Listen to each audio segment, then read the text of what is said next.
Эрэлт хааны тэнд нийлүүлэлт байдаг жишгээр дунд сургуулиудын ойр орчим 50-100 м хүрэхтэй үгүйтэй зайд PC тоглоомын газрууд олноороо үйл ажиллагаа явуулж байна. 20-50 орчим хүний суудалтай гэрэл гигээгүй цонх салхивч харагдахгүй гадны хорсноос бүрэн тусгаарлагдсан энэ газар зомби шиг хагас үхлүүд болсон дэлгэц ширтэж байгаа хүүхдүүд цахим орчинд нэгнийгээ устгахаар улаарч байгаа.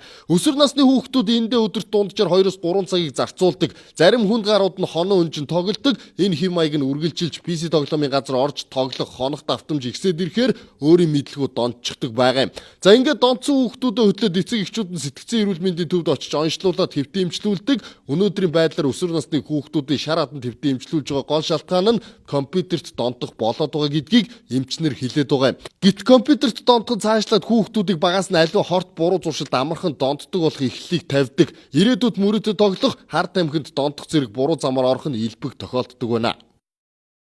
Тэгэхээр ерөнхий боловсролын сургуулиуд буюу дунд сургуулиудын эргэн тойронд PC гейм буюу компьютер тоглоомын газрууд маш ихээр нэмэгдэж үйл ажиллагаа явуулж байна.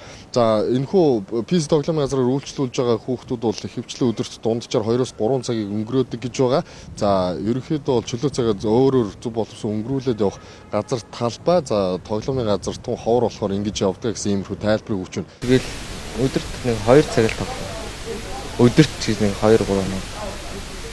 Даваа талбай гэвэл юм байх тий. Эсвэл юм гэрээ. Ер нь бол уурлал л та. Ганц цаг мэднэ. Бойлол гэд. Зүгээр нөө ууйдаагаа л гарах гэж тоглодог бах та. Ер нь л бол ганцаараа л тоглоно да. Зүгөөстэй. Тэгээ гайг штэ. Зүгээр л нөө хүүхдтэй найзтайгаа л тоглодог чөлөөцгөр. Зарим хүмүүс нь тийм их бас нэг тоглоод байдгүй нэг хаяалт. Яг орцсон хүмүүс үдээд юм байна.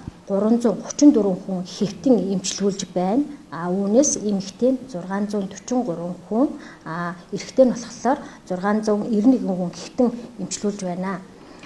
За насны байдлаар аваад үзэхэд одоо хүүхэд өсвөр үеийн клиникт одоо 19 нас хүртэлх хүүхдэд болохоор нийтдээ бол 123 хүүхэд хэвтэн эмчилүүлсэн. Энд бол ерөнхийдөө нийтдээ энэ хүүхд өсвөр үеийн клиникт ямар хүүхдүүд хэвтэн эмчилүүлдэг гэхээр одоо мэдээж PC тоглох, ямар нэгэн бэлгийн хүчирхийлэлд өртсөн, гэр бүлийн одоо сэтгцийн тулгамдсан асуудалтай тийм хүүхдүүд нийтдээ 123 хүүхд хэвтэн эмчилүүлсэн байна.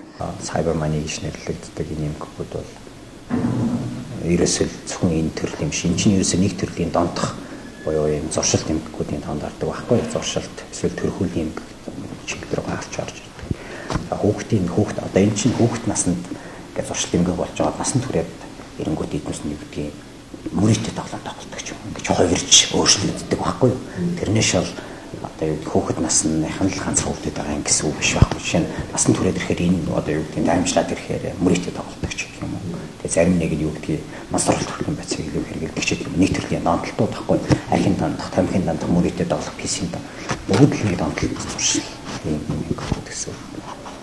Электрон спортыг хөгжүүлэгчд гэж нэг талаар PC-ний газрууд өөрсдөө дүүлэх нь бэ. Мөн хүүхдүүд архиуч тамхитдаж явж тоглоом тоглож байгаа нь их юм гэж бахарх нь холгүй ярьдаг. Гэтэл үндэ эцэг эхчүүдээс зөвшөөрөл авдаг байдлаас удалгүй гарч зөвшөөрөлгүйгээр хоногийн мөнгийг нь хулгайлаад гардаг тохиолдлууд их байгаа.